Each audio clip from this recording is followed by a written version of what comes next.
ಈಗ ಅಮ್ಮ ಕೂಡ ರೀಲ್ಸ್ ಮಾಡ್ತಾರೆ. ಅಮ್ಮ ಕೂಡ ಸಾಕಷ್ಟು ಜನ ಫಾಲೋವರ್ಸ್ ಇದ್ದಾರೆ.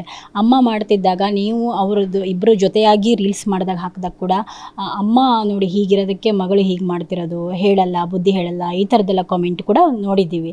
ಅದಕ್ಕೆ ನಿಮ್ಮ ಆನ್ಸರ್? ಇಲ್ಲ, ಆ್ಯಕ್ಚುಲಿ ನಮ್ಮ ಮಮ್ಮಿ ಪಾಪ ನನ್ನ ತುಂಬ ಚೆನ್ನಾಗಿ ಬೆಳೆಸಿದ್ದಾರೆ. ಪ್ರಾಬಬ್ಲಿ ಬೇರೆಯವ್ರಿಗೆ ಗೊತ್ತಿಲ್ಲದೇ ಇರ್ಬೋದು, ಅದು ನಾನು ಎಕ್ಸ್ಪ್ಲೇನ್ ಮಾಡೋ ಅವಶ್ಯಕತೆಯೂ ಇಲ್ಲ, ನಾನು ಹಿಂಗೆ ನಾನು ಯಾವ ಥರ ಅಂತ.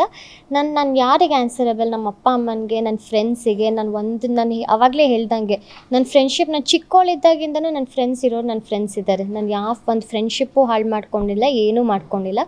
ಏನೋ ಒಂದು ಇನ್ಸಿಡೆಂಟ್ ನಡೆದಿದೆ, ಆ ಇನ್ಸಿಡೆಂಟಿಂದ ಏನೇನೋ ಅಂತಾರೆ, but I am not answerable. ಹಿಂಗೆ ಬೇರೆಯವ್ರಿಗೆ ಯಾರಿಗೂ ಆನ್ಸರಬಲ್ ಅಲ್ಲ. ನನ್ನ ಖುಷಿ ನಾನು ಮಾಡ್ತೀನಿ. ನಮ್ಮ ಅಪ್ಪ ಅಮ್ಮ ನನ್ನ ತುಂಬ ಇಷ್ಟಪಟ್ಟು ಬೆಳೆಸಿದ್ದಾರೆ, ಚೆನ್ನಾಗಿ ಬೆಳೆಸಿದ್ದಾರೆ. ಅದು ಯಾರಿಗೆ ಗೊತ್ತಿರಬೇಕು ಅವ್ರಿಗೆ ಗೊತ್ತಿದ್ರೆ ಸಾಕು. ಎಲ್ರಿಗೂ ನಾನು ಪ್ರೂವ್ ಮಾಡ್ಕೊಳ್ಳೋ ನೆಸೆಸಿಟಿ ಅಂತೂ ಇಲ್ಲ. ನೀವು ಚಂದನ್ ಶೆಟ್ಟಿ ಅವ್ರನ್ನೇ ಮಿಸ್ ಮಾಡ್ಕೊಳ್ತಾನೆ ಇಲ್ವಾ? ಇಲ್ಲ, ಮಿಸ್ ಮಾಡ್ಕೊಳ್ತಾ ಇಲ್ಲ. ಓಕೆ, ಹಾಗಾದರೆ ಶೀಘ್ರದಲ್ಲೇ ನಾವು ಏನಾದರೂ ನಿವೇದಿತಾ ಅವರ ಮದುವೆಯ ಸುದ್ದಿ ಕೇಳ್ಬೋದಾ ಅಥವಾ ಸಿನಿಮಾ ಸುದ್ದಿ ಕೇಳ್ಬೋದಾ? ಹೇಗೆ? ಐ ಥಿಂಕ್ ಫಸ್ಟ್ ಮೂವಿ ನ್ಯೂಸೇ ಕೇಳ್ಬೋದು. ಇವಾಗ ರೈಟ್ ನಾವು ನಾನು ಮದುವೆ ಆ ಥರ ಎಲ್ಲ ಅದ್ರ ಬಗ್ಗೆ ಅಷ್ಟು ಯೋಚನೆ ಮಾಡಿಲ್ಲ. ನಮ್ಮ ಇವಾಗ ಮೂವಿ ಮಾಡ್ತಾಯಿದ್ದೀನಿ, ಪ್ರಾಜೆಕ್ಟ್ ಮಾಡ್ತಾಯಿದ್ದೀನಿ, ಅದ್ರ ನ್ಯೂಸ್ ಫಸ್ಟ್ ಎಕ್ಸ್ಪೆಕ್ಟ್ ಮಾಡ್ಬೋದು.